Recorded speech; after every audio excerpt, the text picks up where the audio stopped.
Chukwu. By and by, the dog Inkita volunteered. And that dog traveled far and wide until he arrived at the land of the god Chukwu. And he arrived to the great gate. And Inkita, the dog, sat there and waited. And waited. And waited.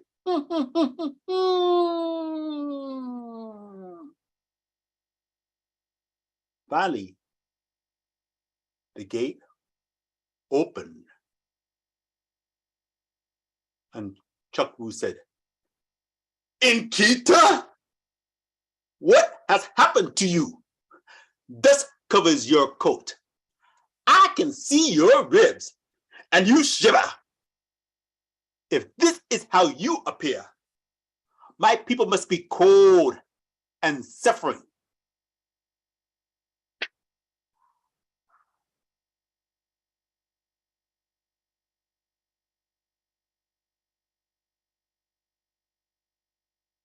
Take this here torch from my fire.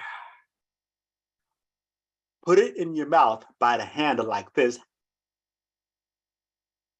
and carry it back to my suffering people. Inkita did as he was told. He held the torch in his mouth by the handle and carried it. But before he arrived back to the people, his long, wet nose extinguished the fire. So Inkita returned with the burnt out torch in his mouth.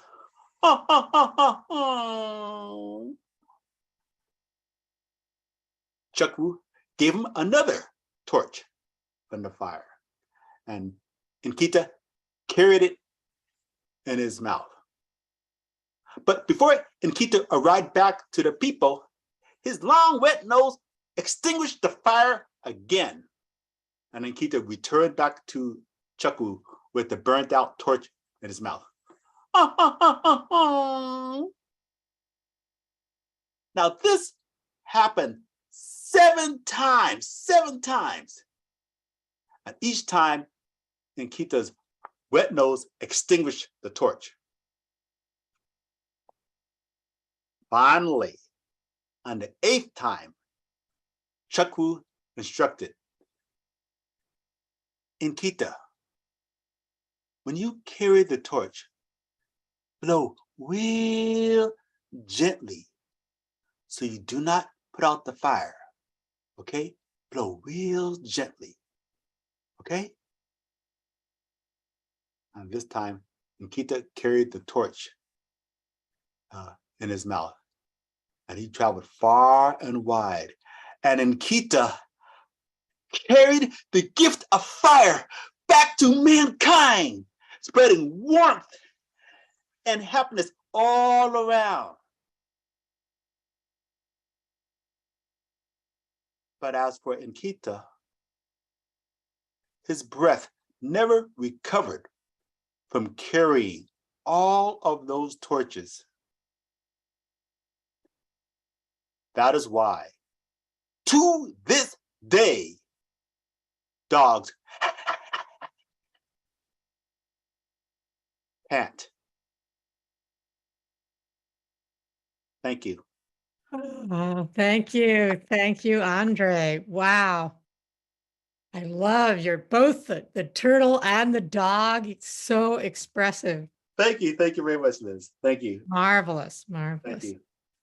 And now we know why dogs pant.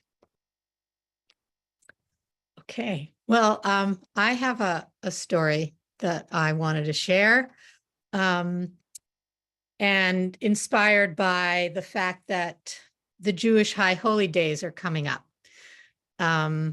It's going to be Rosh Hashanah, New Year's, this weekend on Sunday. And my parents are here, and they'll tell you I was not raised in a religious home.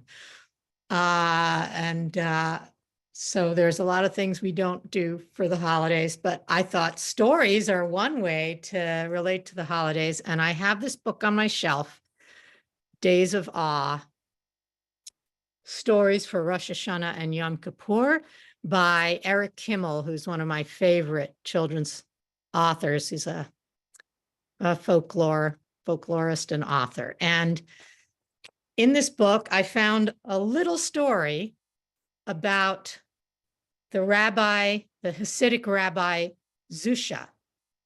And maybe some of you have heard a story about Zusha. I, over the years, have heard one story about Zusha. See, he was very pious, very holy, but a very simple, humble man. And the story that's often told about him is that on his deathbed, his followers, his students, noticed that he looked very worried. And they wanted to comfort him. And they said, "Oh, you don't have to worry. You're about to meet the Lord, and he will be so happy to see you because you're about as wise as Moses and as good as Abraham. So please be at peace." And Zusha's reply was, "I'm not worried that God is going to ask me, 'Why, Zusha, weren't you like Abraham?' Because I'm not Abraham. And I know that I'm not worried that God is going to ask me, 'Why were you not like Moses?' Not more like Moses, Zusha, because I'm not Moses.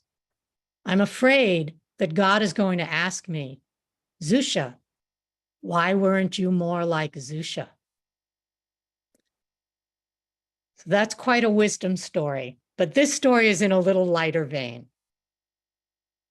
As I said, Zusha was very humble. He wandered from town to town, basically begging and relying on his followers for charity to support him very, very modestly. And there was one man in one of the towns that he visited. He, by the way, was born in what is now Ukraine, the northern part of Ukraine. Anyway, so he's wandering around, and in one of the towns there's a rich man, a man who donates to him, and very freely and generously always. And this man, his fortunes seem to improve from day to day, and he became very rich. And one time he was thinking to himself, after a while of this, by giving charity to this kind of bedraggled Zusha, if my luck has changed so well for the good, wouldn't it be even better if I started giving charity and donations to some of the more famous, important, learned rabbis? And so he stopped giving money to Zusha and started supporting all these famous rabbis. And as soon as he did that good luck, it kind of disappeared. Things got worse and worse until pretty soon he had lost all the money that he had gained. And Zusha heard about this, and he felt really bad for his patron. And he made a special trip to that town to visit him, to comfort him, to pray with him. And the man said to Zusha, "I don't understand. Why is it that when I was giving to you, I prospered, and now I've been giving? It's all a mitzvah. It's all donations. It's all good deeds. I don't understand what happened." And Zusha said, "It's very easy to understand. When you gave freely to one such as me, without thinking too much about it, well, God did the same for you. But when you started thinking that you needed to find someone who deserved the charity you gave, who deserved the blessings you were giving? Well, God looked around for someone like that as well. And that's what happened. So that's another little story about Zusha of Hana. Let's see, how do you say his name? His town, Hanipol. And comes from this book, Days of Ah. So Lashana Tova to those of you celebrating. Sally?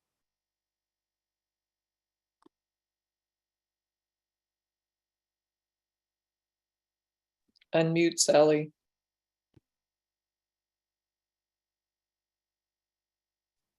All right. Well, the stories are still wonderful, wonderful, wonderful stories.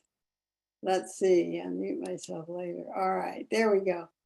And I'm so grateful for all of you who have come in to be with us tonight to share this wonderful, wonderful evening. Our lovely storytellers have come to us from so far, those who are in our neighborhood, and those who've come all these years. I'm so grateful to you all. Have a wonderful, wonderful night. Think about your stories, and we'll see you next month. Bye-bye.